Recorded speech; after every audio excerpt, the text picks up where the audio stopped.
140 days straight of Clippers talk. Welcome in. I'm Adam Osland here in the Burbank studios at AM 570 LA Sports. Appreciate you guys for joining me, especially if you're still frustrated and a little bit vexed over what happened last night. With probably one of the worst losses of the season, I think it's fair to characterize that loss when you're up by 13 in Milwaukee to a Bucks team that doesn't have Giannis in the final 6 minutes. I think you can call it one of the worst losses of the season last night. Can you tell? I'm not over it. Partially because we have 2 days off till they play again. Clippers talk does not stop, though. You already know this. We've gone 140 days straight. Last day we missed a game was missed a podcast, October 4th. We're still going strong. We're going to review some of the tape here.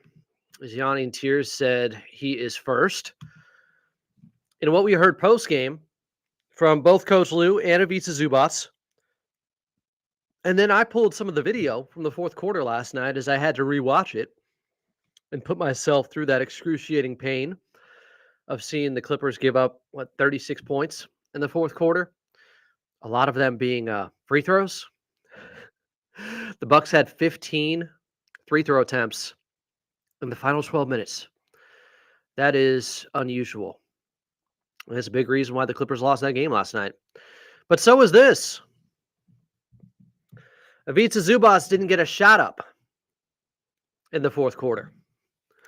In a game where he ended up at 20-15 heading into the final period where he played about 7 minutes,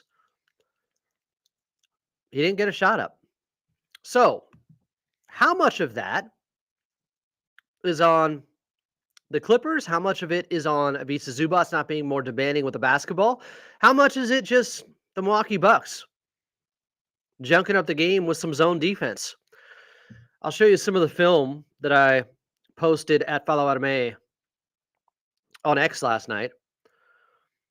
I think it's helpful, the actual film, instead of just presenting narratives of, well, why didn't you touch the basketball? You just got to dump it into him. He's so big. It's not that simple.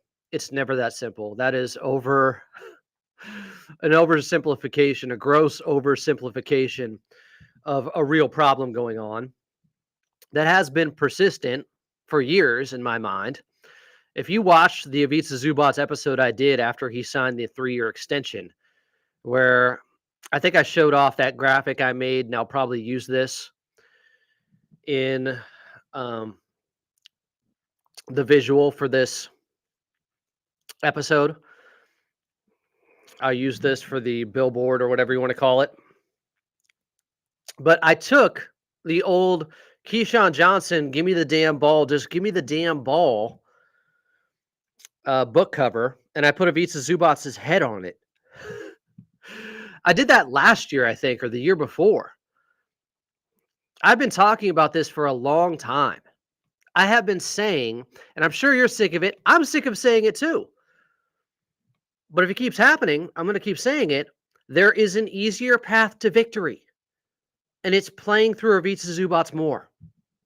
And really, there's no excuse this season with Paul George now struggling, to say the least, in Philadelphia. And with Kawhi having only played 16 games now, how do you not get Big Zoo more involved? Norman Powell's out last night. So let's see. I want to get to the bottom of this investigation and not just throw out blanket narratives and make it as simple as, how does he not get a shot up in the fourth quarter? Okay, well, let's look at some of the film. Maybe we should be giving the Bucks more credit. But first, I want to go to the post-game audio from Coach Lou and then Ivica Zubac. A lot of you are stressing how, Coach Lou needs to be asked the question. Well, he was. Bob Murray was there in Milwaukee. He asked him the question. Law's audio is kind of low, but you can hear the response from Coach Lou all the same. I'm going to share this with you guys. Let's listen in. This was postgame last night after the Clippers 116-110 loss, where they had a 13-point lead in the fourth quarter against Milwaukee, who didn't have Giannis the last 6.5 minutes of the game. A game where it just felt like he wasn't as involved as the game went down the stretch. So, like, what did you see from that? Like, how can Zubac just be more of a presence for your offense in the fourth quarter? No, just running. He got all his stuff on running pick and rolls. Like, he didn't get anything on the post. Lopez is a great post defender. I thought we tried him earlier a couple of times. It didn't work. But Zoo just being around the basket for putbacks, pick and rolls, getting deep or getting behind the defender, and that's how he was able to convert tonight. And so just being better with that down the stretch, just attacking, making sure we're making the right reads. It's a fair point. You guys might not want to hear that, but it is what happened. Zubac was getting his buckets off of high pick and roll and off of putbacks. It wasn't so much they were forcing the basketball to him to get to those 20 points entering the fourth quarter. So why would that change against a good defensive team with Brook Lopez out there and Giannis at times? And with the Milwaukee Bucks going to a zone. And in fact, multiple times when they did try to get it to Ivica Zubac, one time in the short roll where he got called for a charge, as I think he trucked Kyle Kuzma. I forget who it was. They got on the basketball. He kicked it out to the right wing, but the offensive foul had already been committed. There's one example of them getting him the basketball in the fourth quarter. Another would be on a really good defensive play by Damian Lillard, who didn't go to his man, I think, in Chris Dunn, and stayed low with help defense. Is Harden tried to pocket pass to Ivica Zubac, and it turned into a turnover and a Kyle Kuzma and one on the other end. And it wasn't that the pass was that bad, and obviously they tried to get it to him.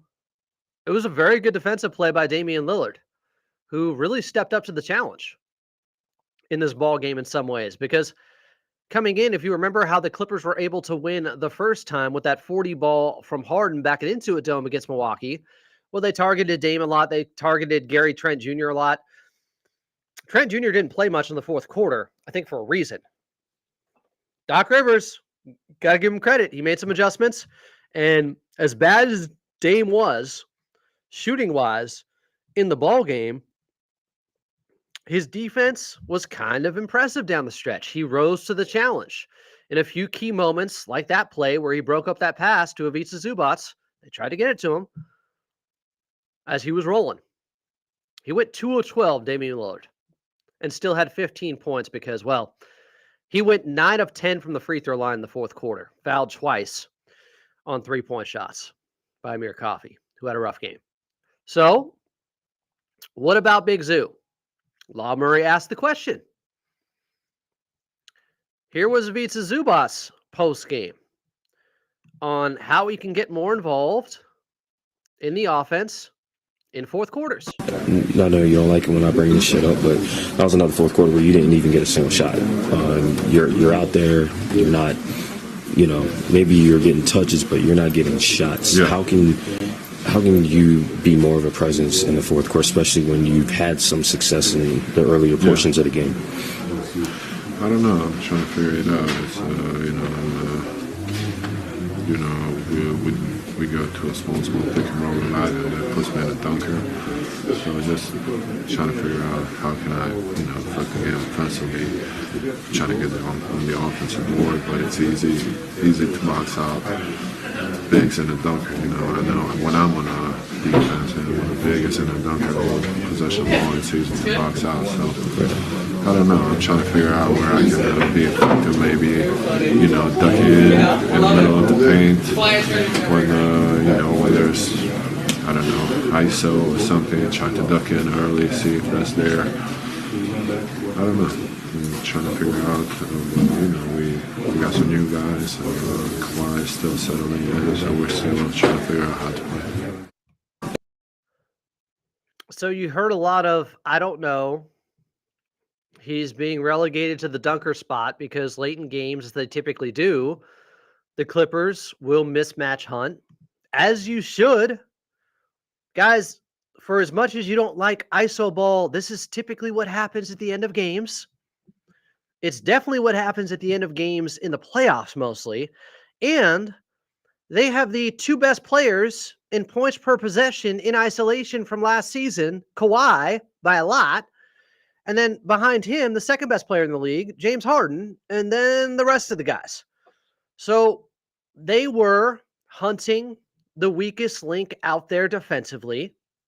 And Ivica Zubac is hanging out baseline in that dunker spot, not being featured. But it also makes things difficult with, I think at one point, the Milwaukee Bucks were throwing out like a box in one zone. They really junked up the game. But La Murray also pointed out how if you look at field goal attempts by quarter this season, Zoo was averaging 3 field goal attempts in the first quarter, 3 in the second quarter, 3.2 in the third quarter, and just 2.3 in the fourth. Obviously, didn't get up a shot last night in the fourth quarter.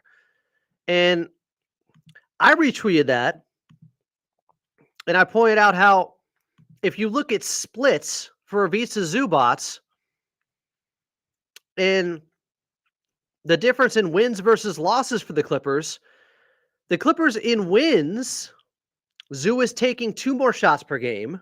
He's getting 2 more boards. He's getting 2 more points. So it's not less is more with Ivica Zubac. It seems to be more is more. The more he is getting involved offensively, the better it is for the team. Because in wins, he's taken 2 more shots per game. So there's definitely something to that. Now, is it as easy as just dumping it into Ivica Zubac? What do you mean? He's huge. Just give him the damn ball. Like Keyshawn used to say. Well, I pulled some of the video from the fourth quarter. I rewatched it late last night because I was irked after that loss. Unquestionably, outside the Lakers beating them by 25, Clippers' worst loss to them in 15 years, the last time they played them. And they got 2 coming up at the end of this road trip at Crypto. Outside of that, I mean, the Suns loss where the Clippers were up by 21 at home, but the Suns hit 15 straight shots to start the third quarter. It was just brilliant shooting, and there wasn't much you could do. I reviewed that tape too, and the Clippers were defending a lot of those shots. It didn't matter. So they came back and won that game. That was a bad loss. The first game of the season at Intuit Dome, the first game ever at Intuit Dome, they were up by 9 with about 3:30 left in the fourth quarter and lost to Phoenix. Those are bad losses that come to mind. The Portland loss at home, they've had some bad ones. The Toronto loss. But this, up 13 early in the fourth, up 12 with like 8.5 minutes left in the fourth quarter. And that's about the time where Ivica Zubac came back into the ballgame. He played the majority of the third, so I have no issue with the minutes allocation there and how they divided them up. But I want to see the exact time of the game when Ivica Zubac ended up coming back in here. Give me about 2 seconds here, Adams family. I just want to go through the play-by-play log and make sure I'm being accurate here with what occurred. Because if you're going to criticize, it has to be rooted in reality of what the lineups were, when a guy came back in, what the defense looked like against the Clippers. Did they really have as many opportunities to get it to Ivica Zubac as you would have thought? And like Coach Lou said, it wasn't like they were featuring him earlier in the game. He was getting points out of high pick and roll and putbacks, effort plays. So I know they ran high pick and roll at least 3 times for him in the fourth quarter, aside from the multiple turnovers where he got the basketball, or they were trying to force feed him a little bit. So it's not like let's break up that false narrative a little bit. Like they didn't try at all. That's not true.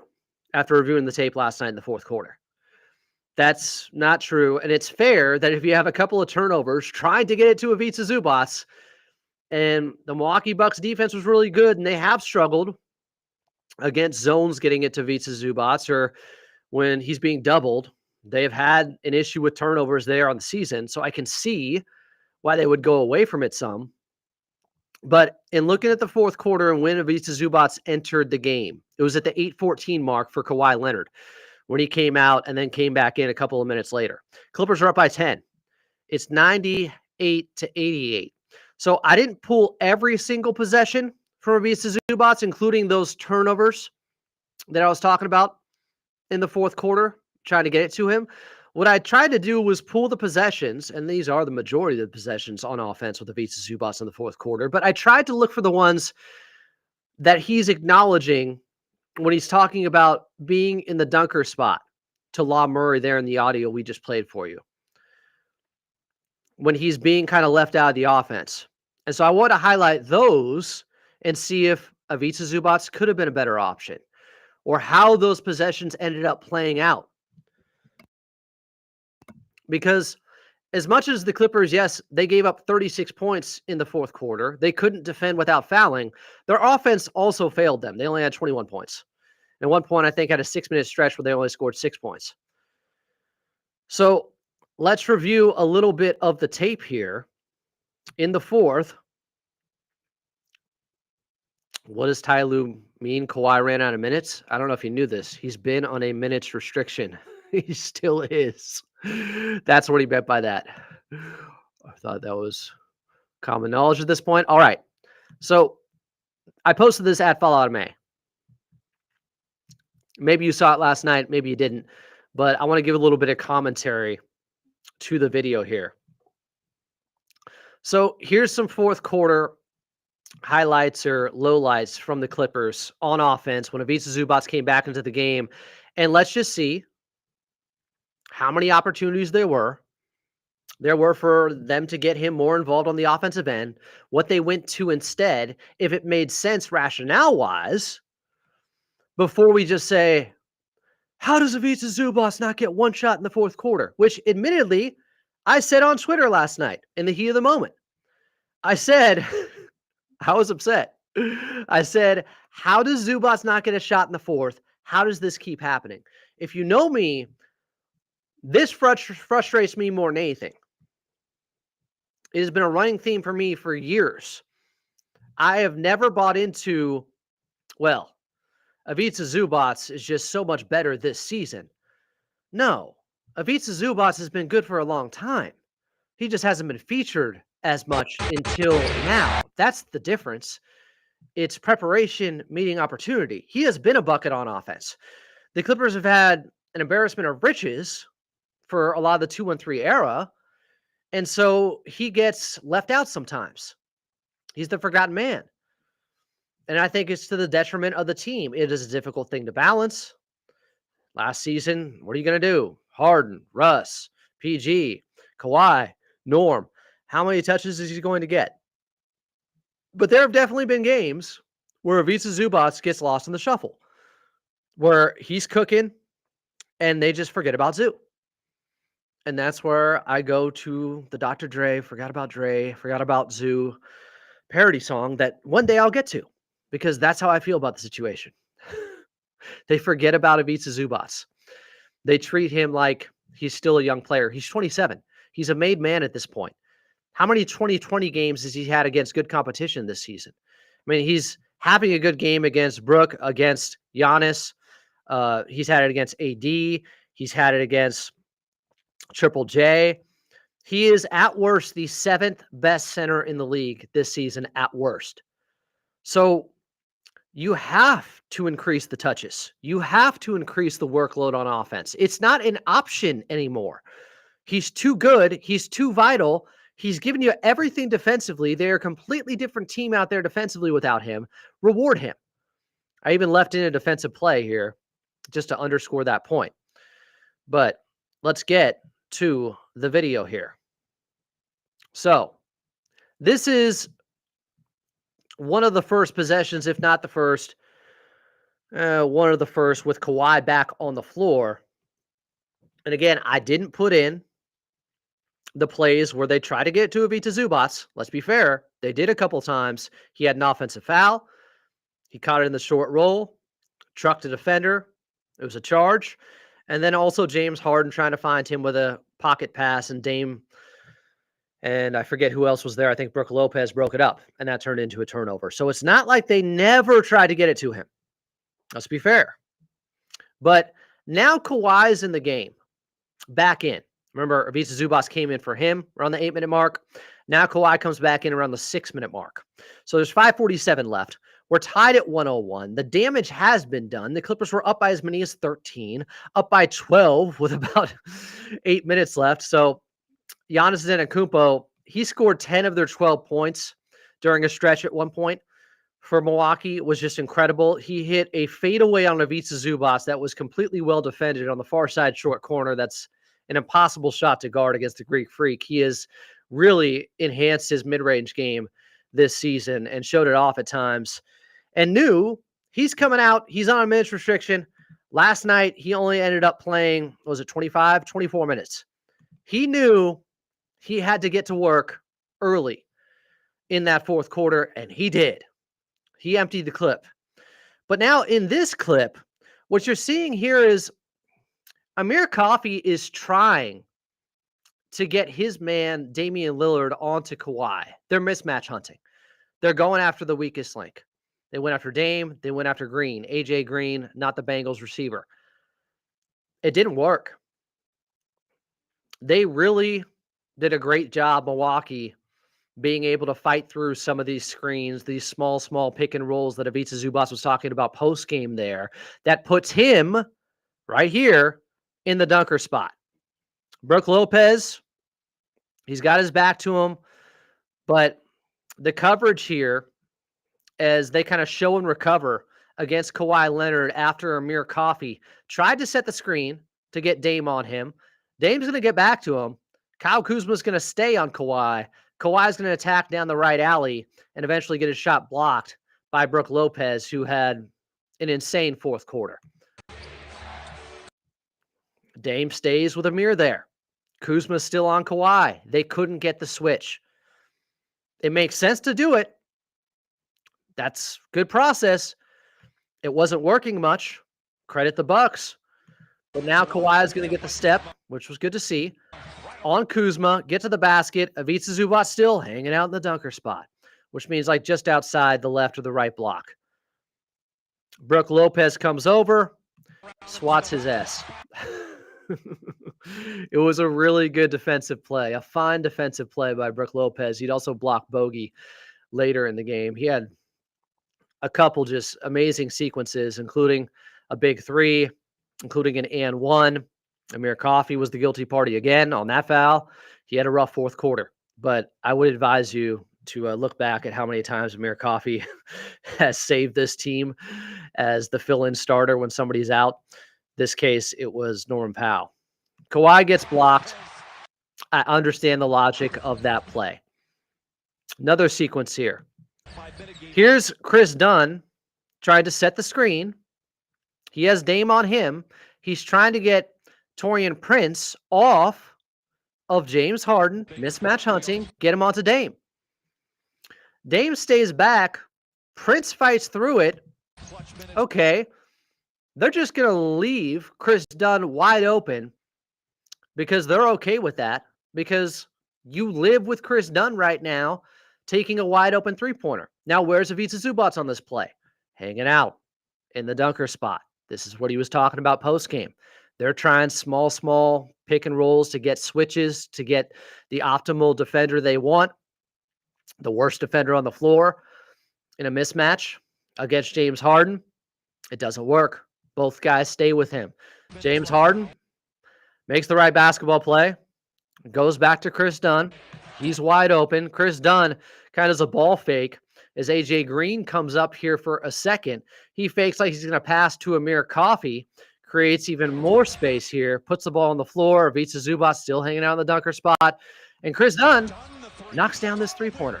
In fact, he has made 6 of his last 7, I believe, from 3. We'll talk with Carlo about that. He had the stat. Carlo Jimenez will be joining me here in a little bit. It's in the title. I don't know if I teased that enough for this episode. So I wouldn't call this great process by the Clippers because Chris Dunn has been in such a shooting slump, although hot as of lately. This is still a play where they kind of got a bailout shot. They were fortunate, and he knocked it down. And the confidence to take that shot does say a lot about Chris Dunn. That's a big moment. It tied the game at 104. But Big Zoo is just hanging out, not being included in the offense. Now, look, they're junking the game up with this zone here. Like, at times, it looked like a damn box and one. Here's again. Kawhi Leonard now has Green on him. Prince is on James Harden. So who are they going to go at? They're going to go at AJ Green. Kawhi is the mismatch. Where's Ivica Zubac? Dunker spot. Over by the left block now. Look at this basically 2-3 zone going on. It was really fascinating to watch how Milwaukee was defending a lot of this stuff. You do have to give them credit, guys. There's another team out there. There's another good team out there. But no excuses. The Clippers should have won this game. Ivica Zubac goes baseline to then the right side of the dunker spot. I think his belief there was Kawhi might be able to go left if he takes Brook Lopez with him. But Kawhi's going to end up getting to the right elbow. He gets a good look over Green here. This is what they wanted. It makes sense. He's one of the worst defenders on the floor there. Kawhi, pull up. Really good elevation here, guys. If you're looking for any positives, I mean, Kawhi's hand, it's at about 10 feet up. This is good elevation for a guy just in his 16th game, late in the fourth quarter. He's at about 30 minutes at this point, but he misses it. It's a good look. He misses it. There's logic. There's rationale to what they were doing there. There's an understanding of why Ivica Zubac is not included in that play, but he misses. Clippers another possession as nobody could score for about 2 minutes. They were stuck at 104. Might have been closer to 3 minutes. Both teams were struggling. Both teams defensively were outstanding. Now you have James Harden here with Prince on him. Shot clock's at 10. Ivica Zubac, where is he? Not being included in any pick and roll action. Not being featured as some guy you can just dump it into. And what's the plan here? To just dump it into Ivica Zubac. Like, they're playing off of him. They're playing some zone. Here, Kawhi gives it up to Kawhi in the far side corner. Kawhi ends up settling, I believe, for a three-pointer here over Kyle Kuzma with make it 5 seconds left on the shot clock. Instead of going baseline, as it looked like the Clippers were trying to help clear space for him, Ivica Zubac, he has Brook Lopez here. Here's Dame next to Coffee. I think this is AJ Green. There's room to operate, and Kawhi settles for a three. Don't love that. It does go in and out. Not a great possession. Here's Ivica Zubac doing work on the defensive end. Brook Lopez wanted him. Swats that S. I mean, he was doing his part. This Clippers team would bring the ball up quickly here, but Brook Lopez does get back, and Ivica Zubac doesn't exactly beat him down the floor. Chris Dunn with the basketball on the right wing. Looks to get it to James. Still has, I believe, that's Kawhi with Kuzma still on him. It's kind of the same thing. They're trying to create space and clear out for Kawhi here. Look at the Clippers here, how they're set up. Is Zubac involved at all? No. Are they still just hanging out, playing off, playing a zone? Yes, look at how crowded the paint is here. Now, Kawhi does go into the paint to attack while Brook Lopez is waiting for him. I mean, they have 5 guys. They're all right there. Ivica Zubac is on the left elbow. What's he going to do from there? This is awkward spacing for the Clippers. Kawhi kicks it out with 1 second left here on the shot clock, I believe. No, excuse me. That's 10 seconds. That's a play coming up a little bit. Now James Harden attacks. Well, there's still congestion here. I was arguing with Dime Dropper last night because he thought James Harden should pull up, should put up a floater. They're giving him this space, and it's some fatal flaw in his game because he just likes layups or threes and that Mike D'Antoni programming. Well, Ivica Zubac is kind of just taking up space and almost tried to awkwardly screen two guys here. So you're not going to give it to him there. I mean, look at this. This is brutal offense. But the problem is, I looked up the stats. James Harden from 5 to 9 feet out, where he's about at around 9 feet here, he is shooting over his last 4 years from 5 to 9 feet out, guys, since his lift hasn't been the same. He's shooting about 36% in this area. So it's not a good shot for him.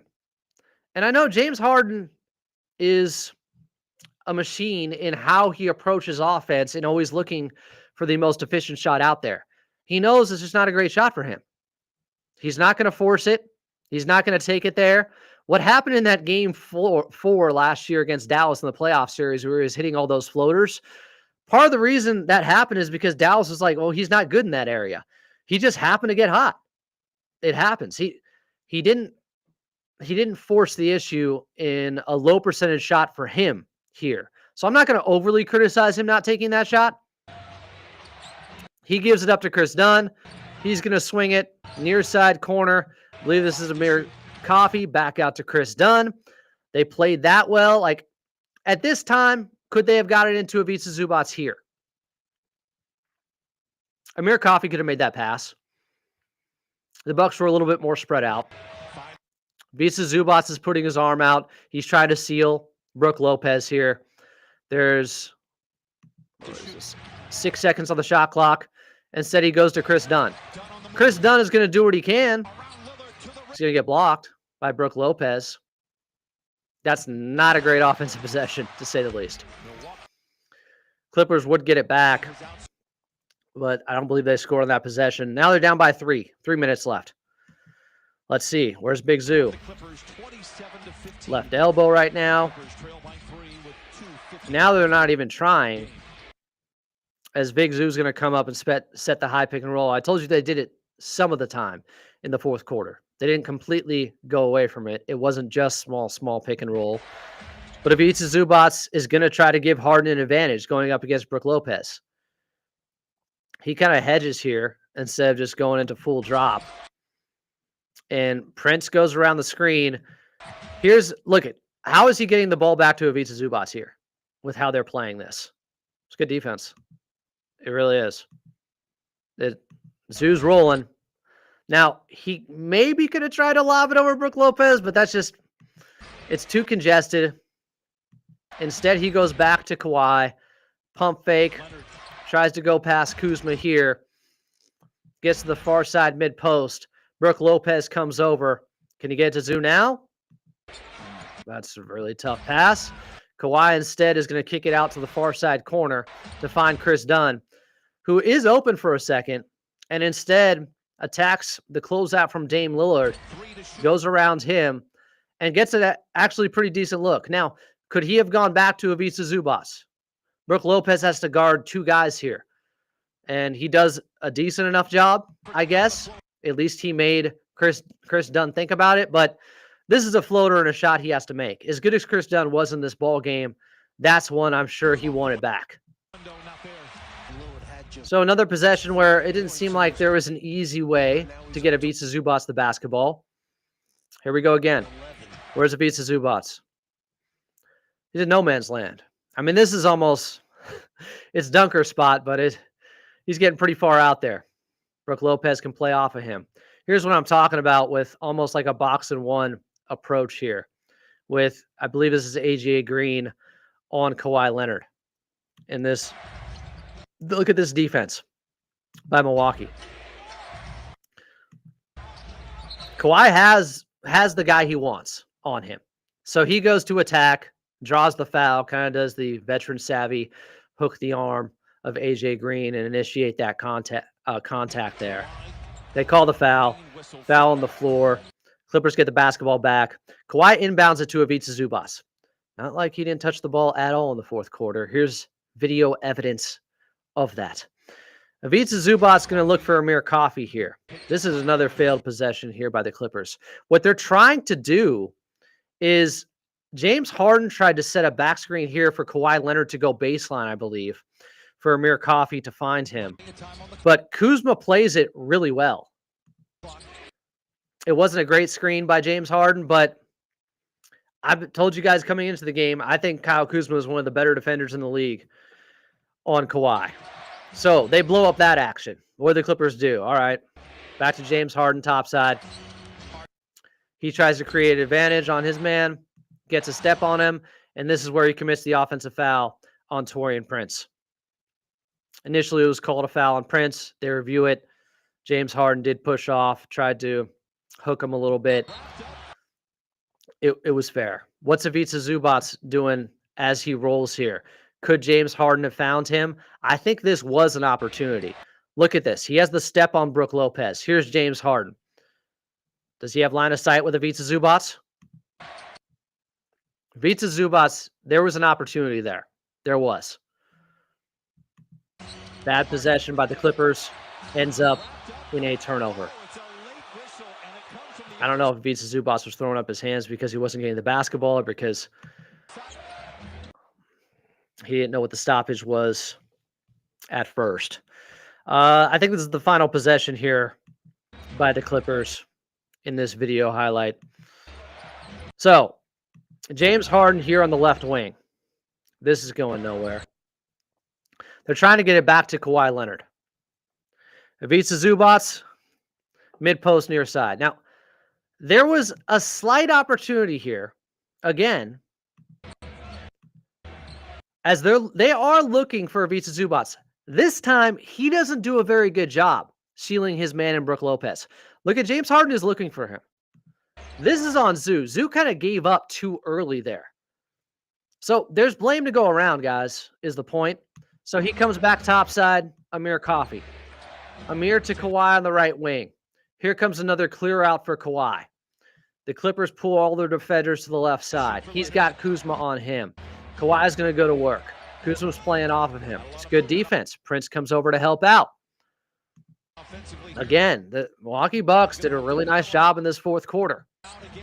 Kawhi has trouble creating any space, spins into the paint here, kicks it out, and this is the play I was talking about earlier where he gave it to Harden with just about a second left on the shot clock. They end up getting a decent look here. Prince does get back after he collapsed to help out Kuzma on Kawhi. What's Big Zoo doing, though, here? Was there an opportunity? Not really. The play is not coming his way. Congested space. Kawhi's not going to throw this into traffic for Ivica Zubac. It's the right play there to kick it out to James Harden, who gets a look. A three. Prince got back. Contested it. Off the mark. So those were a lot of the plays that kind of exemplified what Ivica Zubac was talking about with being left in that dunker spot. How does he get more involved on the offensive end? There was at least one play there at the end where he didn't do a very good job where they were trying to look for him. There were two plays, again, I did not include, where James Harden tried to find him rolling to the basket, and it was broken up by Damian Lillard, and another time where Ivica Zubac created the turnover through an offensive foul as he was in the short roll and just trucked somebody. I forget who it was. So it's not that they didn't try at all. It's not that he never touched the basketball. It's not that they never looked his way. It's partially on the Clippers. It's partially on Ivica Zubac. A lot of it is just on the Milwaukee Bucks and the defense they were playing out there. It's never as simple as what I put it as in the tweet. Like, how does Ivica Zubac not get the ball? How does this keep happening? Well, you go through the tape and you're talking about like 10, 12 possessions where they had it on offense. And then you go through each and every possession, and it's more detailed than that for why he didn't get it. I understand that the Clippers were trying to match up hunt with the two best ISO players in the game last season in James Harden and Kawhi Leonard. Literally, two best in points per possession in isolation last season. It was Kawhi, then James. And they won a lot of games doing that, and I think, were pretty good with their clutch time offense because of that. So Why would they not go to that in a game where, as Coach Lou described it, Ivica Zubac wasn't exactly being featured on the block and they were just dumping it into him? How he was getting his points was in the high pick and roll and also on effort plays with putbacks. All right. I efforted a great guest for today. You know him. You love him. He's your radio voice of the Clippers.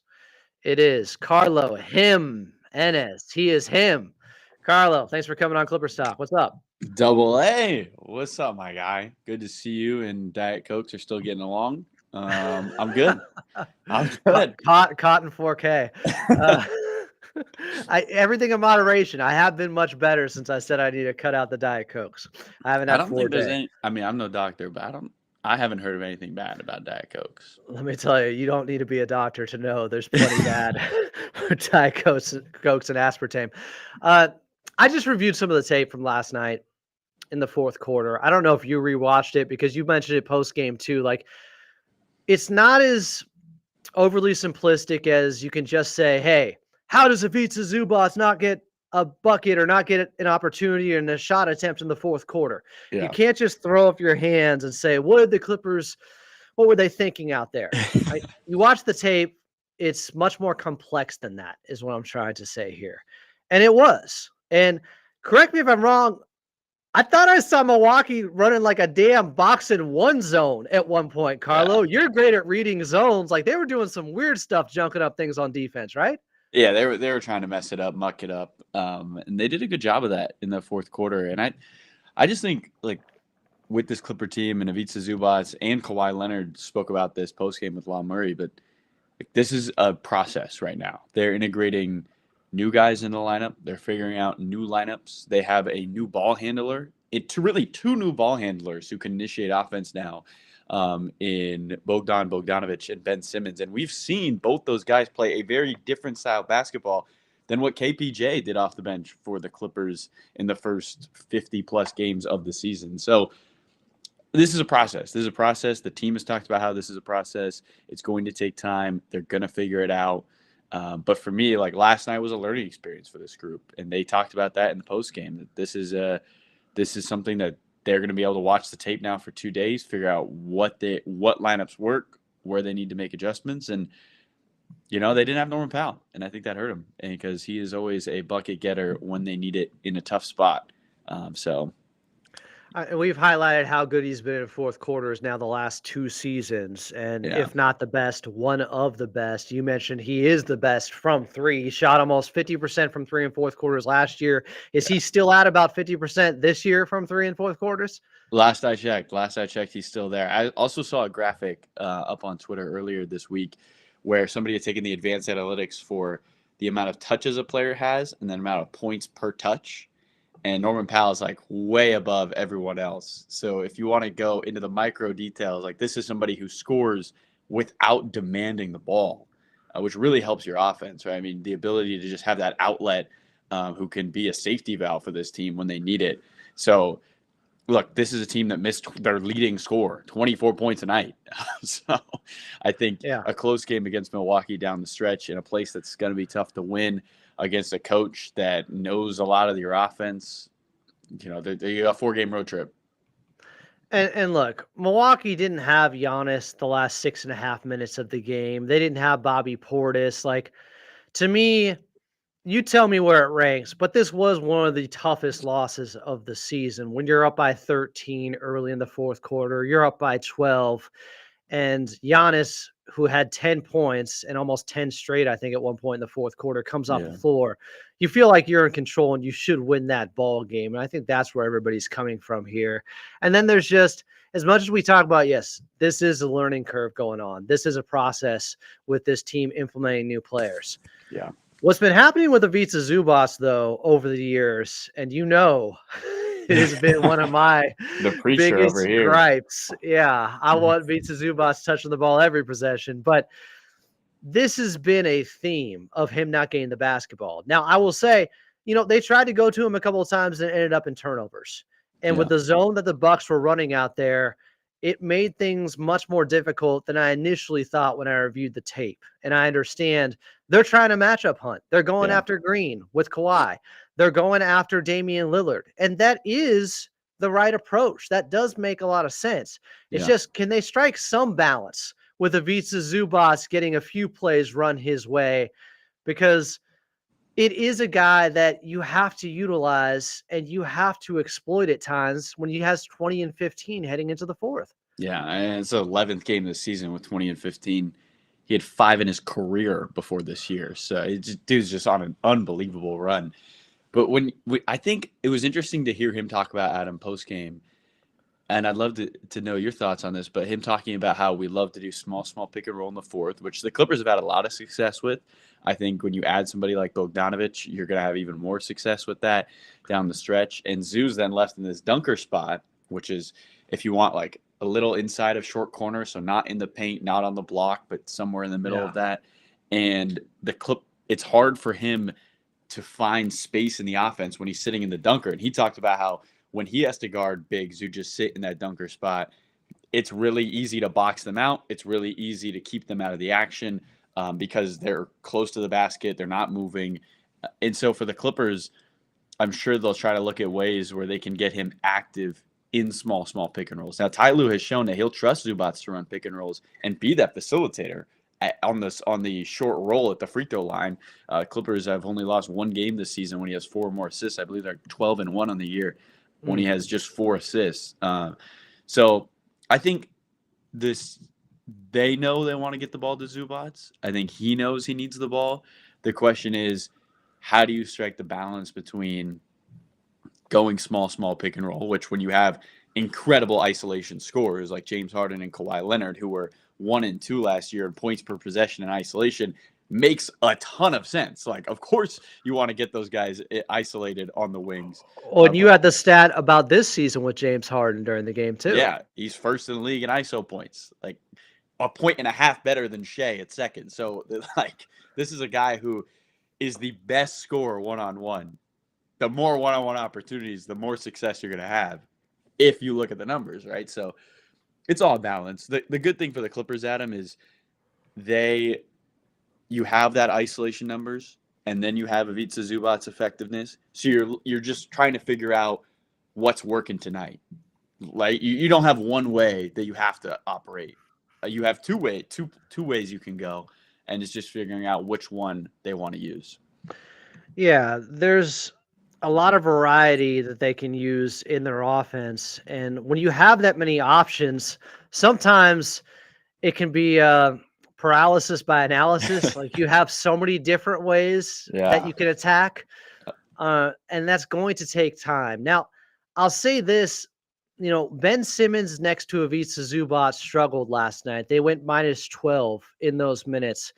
And I want to play this clip here, Carlo, that I pulled last night, because when we talk about some of the shortcomings or some of the drawbacks of Ben Simmons, who we both like to pick up and we know what he can bring to this team, but playing next to Ivica Zubac does provide its own unique challenge because, like Russell Westbrook, he's not a shooter out there. And so you see on this play, like they're just going to play off of him. I think that's Damian Lillard on him here. And so it creates kind of what we saw the last couple of years. I do not know if you can hear me, but I can't hear you. Oh, you can't hear me? Well, I can hear you. I'll just play the clip real quick here. So Ben Simmons does attack, goes downhill, kicks it out to Bogey. But while he tried to make the most of that play, Carlo, I don't know if you can hear me now. How about now, Carlo? I don't know how he lost me there. I can't hear you. Let me check. 1, 2. I don't know what's going on here. I played a clip there, and now Carlo can't hear me. Let me see here. I don't think it's a me thing. Give me 1 second, guys. Should I leave and come back?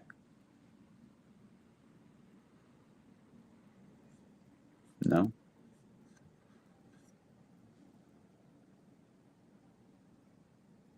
Let me leave.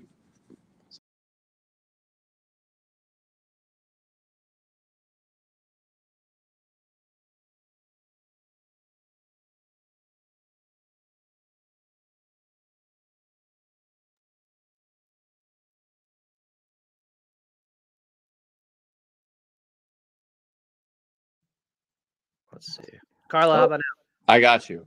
I don't know Okay. what happened. I'm so sorry. they could hear you apparently. Maybe it might have been my fault. I tried to play a clip there and just get too fancy. This ain't TikTok, Adam. It's No.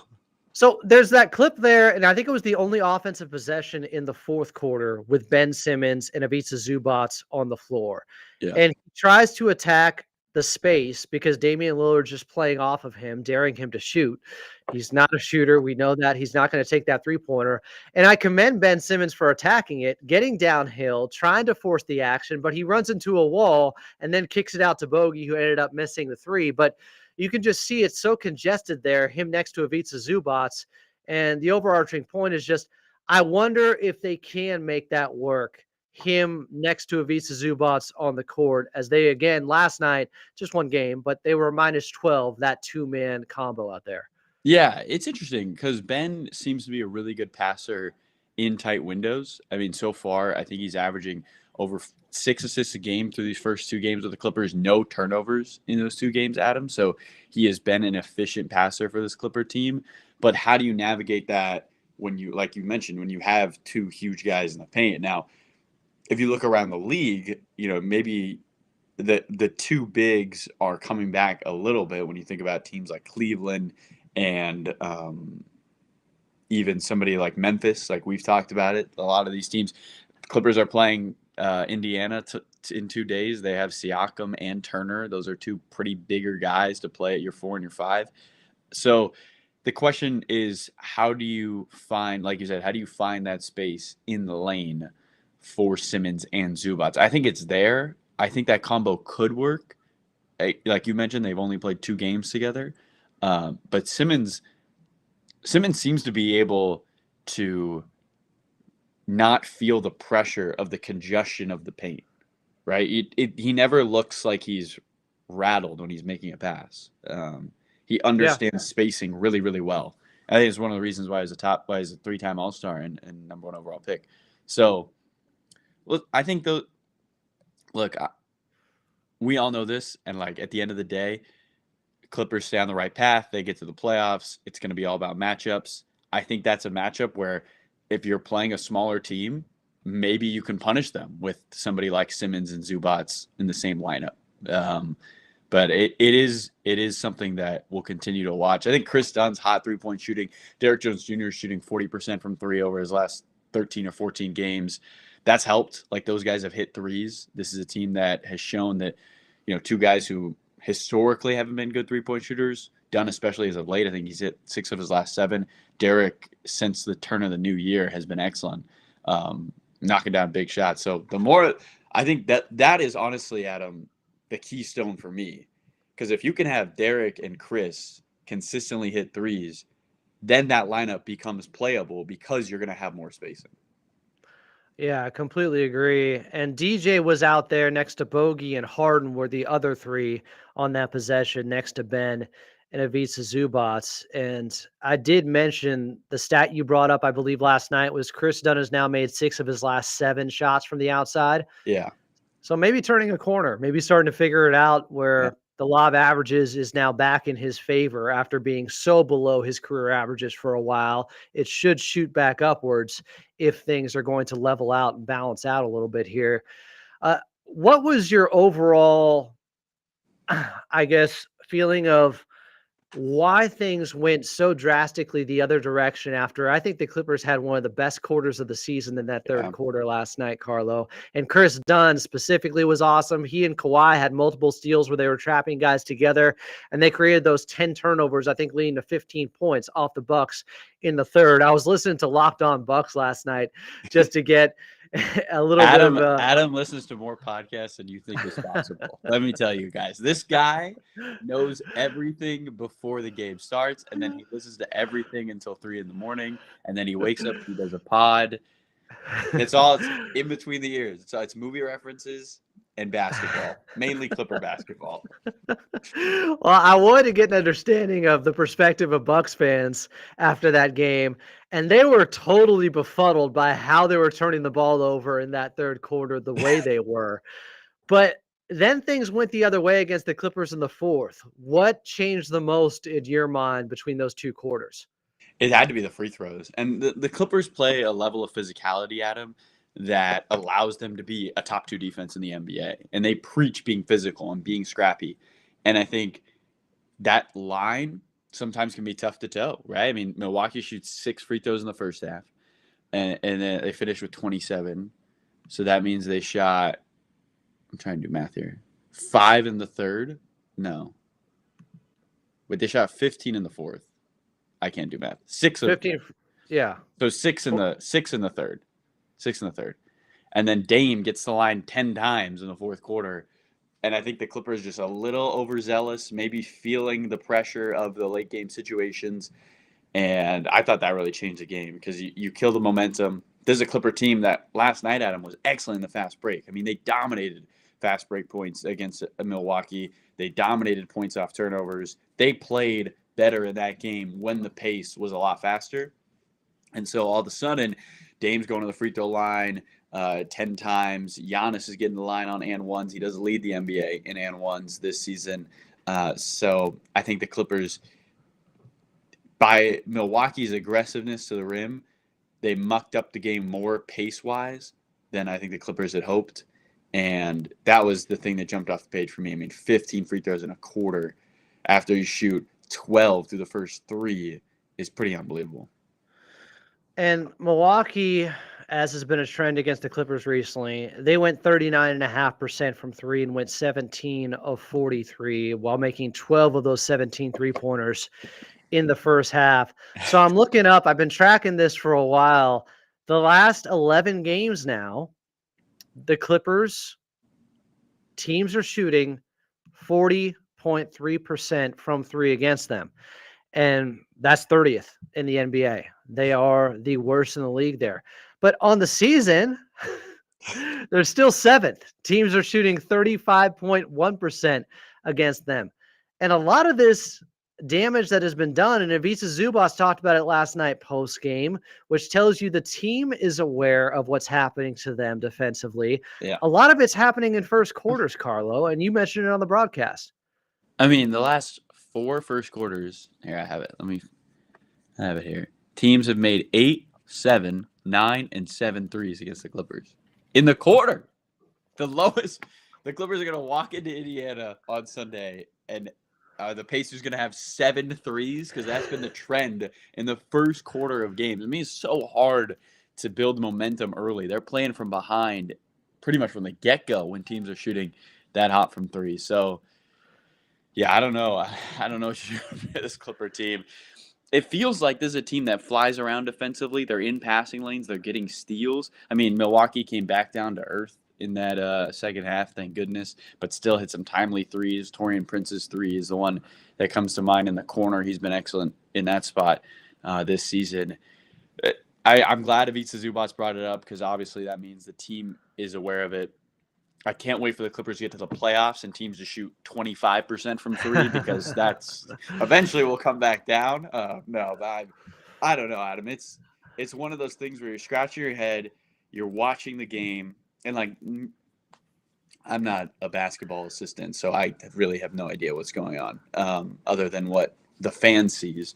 So I don't see anything where I'm like, oh, this is the reason why. You've talked about how maybe it's fluky shooting. Maybe this team isn't closing out. They have length, though. I mean, one of the strengths of this group is how long they are on the defensive side of the ball. It's why they're so good. It's because you can roll guys out like Amir Coffey, Derrick Jones Jr., James Harden at 6'6", Kawhi Leonard. I mean, those are pests on the defensive side of the ball, especially with the way they take up space. And then you have somebody like Chris Dunn who plays like he's got a 7-foot wingspan with the way he's coming up with steals, averaging 5 in his last 3 games.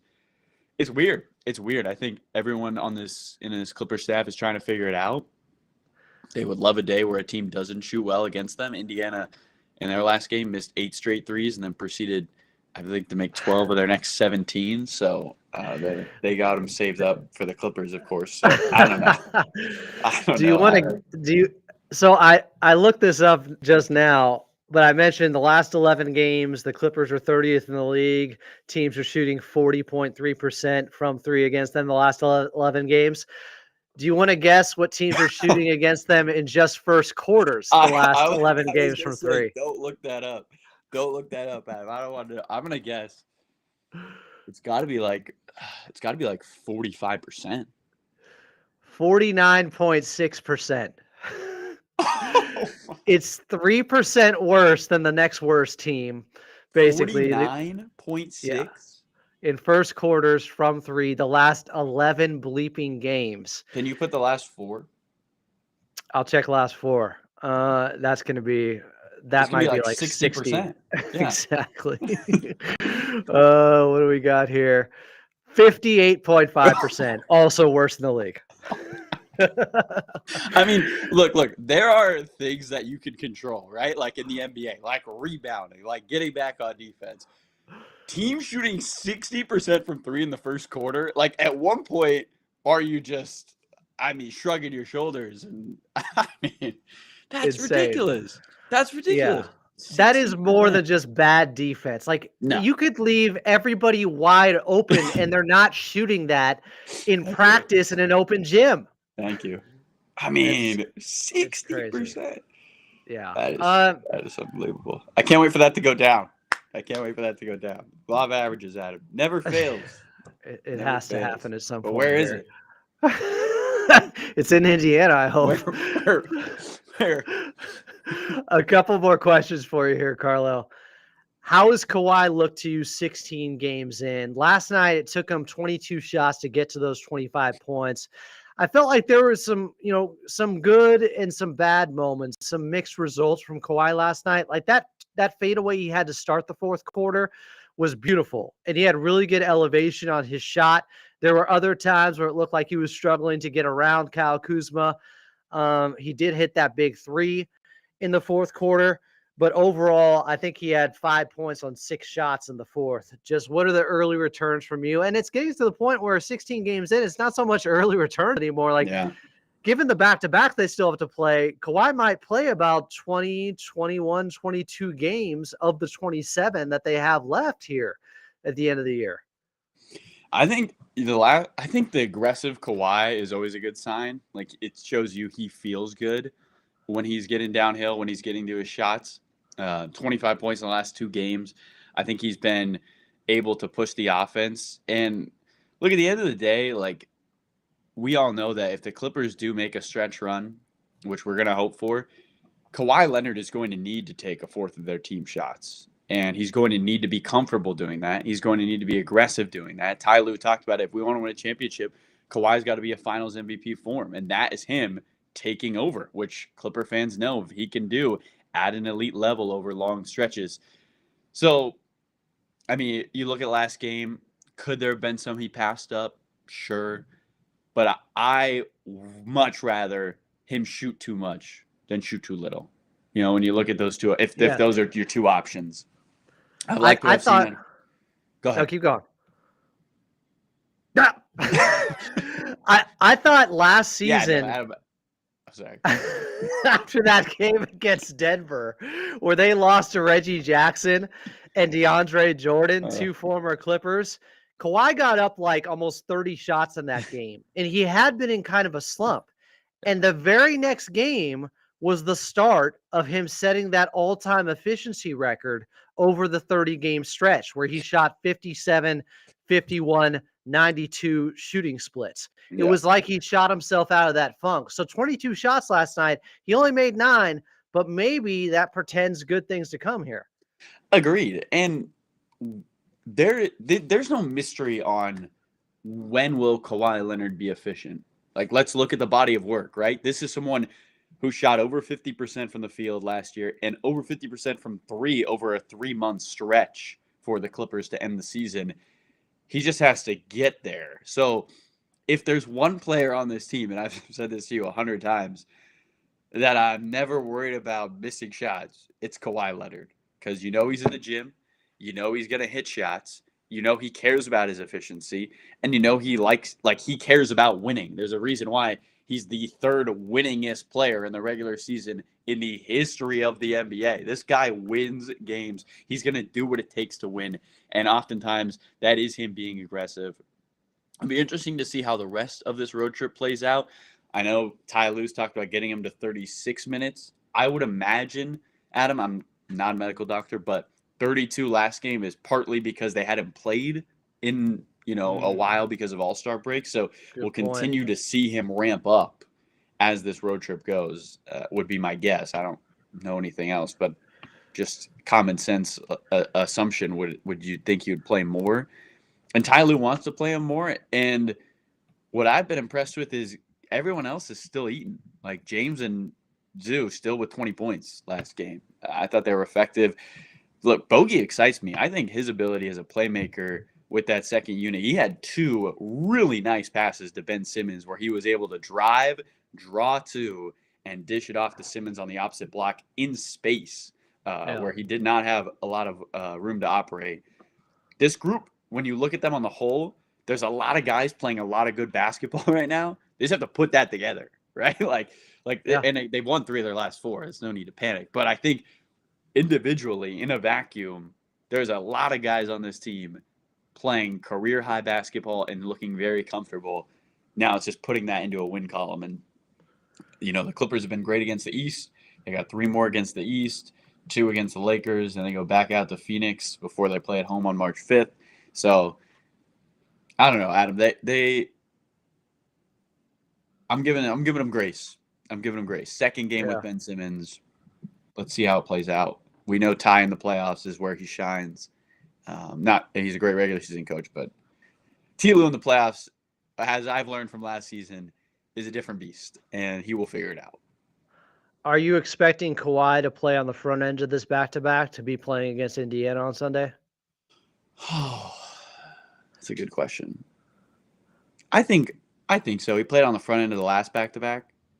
It's a 2:00 game against Indiana, so you do get more time before you play Detroit, who will also be on the second night of a back-to-back. I believe they play Sunday as well.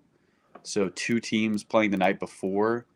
I would guess so. I would guess he plays the front end, and then Simmons plays the back end. I don't think they would switch it up. I mean, you won both games against Memphis and Utah, so why screw with it? I don't know. Help me out with something. And I agree. Like Kawhi, I think I still have hope he's going to get to that crazy efficient place again where it looks like he can't miss for a couple of weeks and he's just knocking down everything. And I will say he had 2 plays in transition last night that were very encouraging where he wasn't as hesitant as he has been in transition really since he came back. Like that's been the one area of concern for me where he's a little bit hesitant with having that confidence of going up sometimes, which is understandable based off the injuries he has had. But Coach Lue has talked about almost having a reset with the offense and implementing new stuff, but starting over in some ways. How have you interpreted that? Because I feel like I've missed part of that conversation of what he's trying to say there, what they're doing offensively right now. Could you describe that? Yeah, no, I think it's super interesting. Ty, one of the reasons that he's a great coach is he doesn't run a system. He runs an offense for the team and the pieces that he has, right? There's no Ty Lue triangle. There's certain ways he likes to play, but there isn't hard set. You have to fit a mold, and this is how we're going to play. And so I think what he was talking about with the media is, look, what he told Justin Russo is we don't do one thing super well.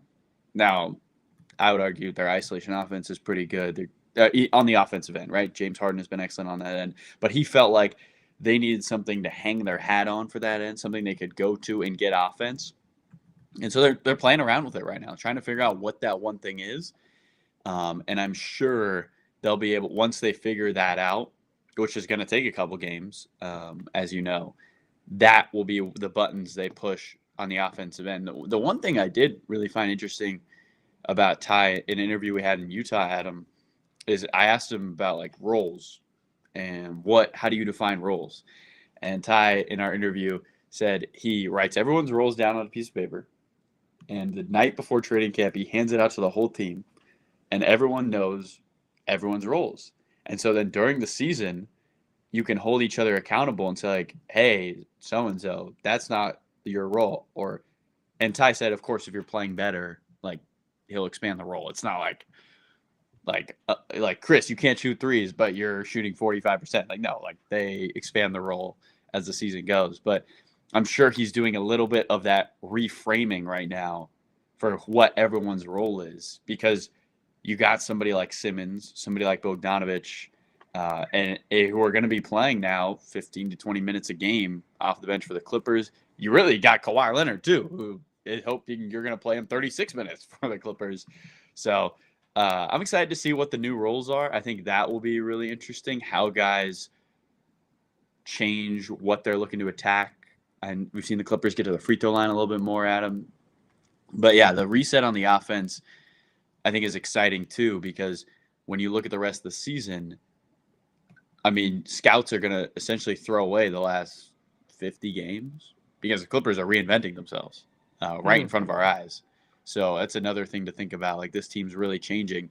And the Clippers know very well that a couple additions at the deadline, a la Dallas Mavericks, can change the entire season. So I'm excited. Yeah. I'm excited.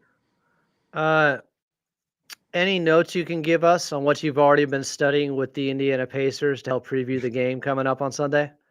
Well, they scored 50 points in the second quarter in their last game. Was that a franchise record for them? It was. They didn't turn it over once in the entire game, which is, I mean, just ridiculous. I mean, I think, the Clippers only played them 4 games ago. When you think about the separation between the two teams, not much has changed. They're healthy. They're pushing the pace. They're playing a high level of defense. Siakam has been incredible for them. Benedict Mathurin had one of his better games last game. He finished with 22. They beat Memphis too, which is, not a rollover. Memphis is a very good team. So I think for the Clippers, we know the key against Indiana. Hang on to the basketball. This isn't a secret. Can you handle the pressure? And this is a game, Adam, where do Ben Simmons and Kawhi Leonard play Saturday? Because you need as many guys who can handle the ball against an Indiana team that prides themselves on full court pressure every single game. I don't think I'd be that surprised if we saw both of them play the front end of the back-to-back. Now, you can't overlook Detroit. J.B. Bickerstaff has done a great job there. They're a really good team this year. Cade Cunningham, first-time All-Star selection. I mean, I think they've really turned the corner. But the Clippers need ball handlers, and Ty talked about it last time they played Indiana. We probably should have started Chris Dunn. I'd imagine he'd start in that game once again alongside Norm Powell, hopefully, who is back from a little bit of soreness. So the Clippers, I would not be surprised, Adam, if we see every ball handler available get run against the press from the Pacers, because that's how they beat them. I mean, 27-point turnaround in that second quarter. They got 6 straight turnovers. They went on a 17-0 run. The Clippers just have to hang on to the ball. I thought they did a really good job of it against Milwaukee. Now, Milwaukee's not a team that's trying to force a lot of turnovers, but they finished with just 14. So just hang on to the ball. Treat it like a baby, Adam. Treat it like a baby. That's what my high school coach told me. It's a great point. I forgot to mention that Pacers game in worst losses this season. That was definitely one of them, but might have also spurred them to getting somebody like Ben Simmons to have a sense of urgency to bring in that other ball handler. So, yeah, I wouldn't be surprised if he and Kawhi play. I think that makes a lot of sense. Detroit's not going to be easy, though, the very next game, because I think they're in the 6th spot in the Eastern Conference right now. They've been playing much better. Remember, Clippers Talk is brought to you by Underdog Fantasy. Underdog Fantasy is the easiest way to play fantasy sports and is available in over 30 states. All you got to do is pick higher or lower on your favorite player's stats or least favorite player's stats, and you can win up to 100 times your money. Make picks, win money, and I got that free promo code for you guys. This will give new users a free pick and up to $1,000 in bonus cash. The promo code is LAC, and you can find it and the referral link in the description down below in this very episode. That included your radio voice of the Clippers in Carlo Jimenez, breaking it down for you guys. Carlo, my guy, thanks for doing this. I just, we had already missed each other for like a week, and then we did a game last night, and then 2 days off. So I felt like I can't go another 2 days without Carlo. I got to talk to him. No, Adam. I started to hear you in my dreams. I was like, what's going on? Like, are we coming back from break? And I was like, oh no, I got to do the station ID. So, just all those things that go on a regular Now, day-to-day now, basis. was that me or AI Adam in your dreams? Oh, Because let me tell you, AI Adam is my new ringtone. It just says, help me, every time I get a text from Adam. Help me. I'm like, oh my God, what's going on with Adam? As a lot of the content of the text is basically help me. So No. All right, Carlo, I appreciate you doing this. Guys, I appreciate you in here in the chat. We will have another show for you tomorrow. We're 7 days a week here. This was episode 140 of 140 straight days of Clippers talk. For Carlo Jimenez, I'm Adam Osland. We will talk to you tomorrow.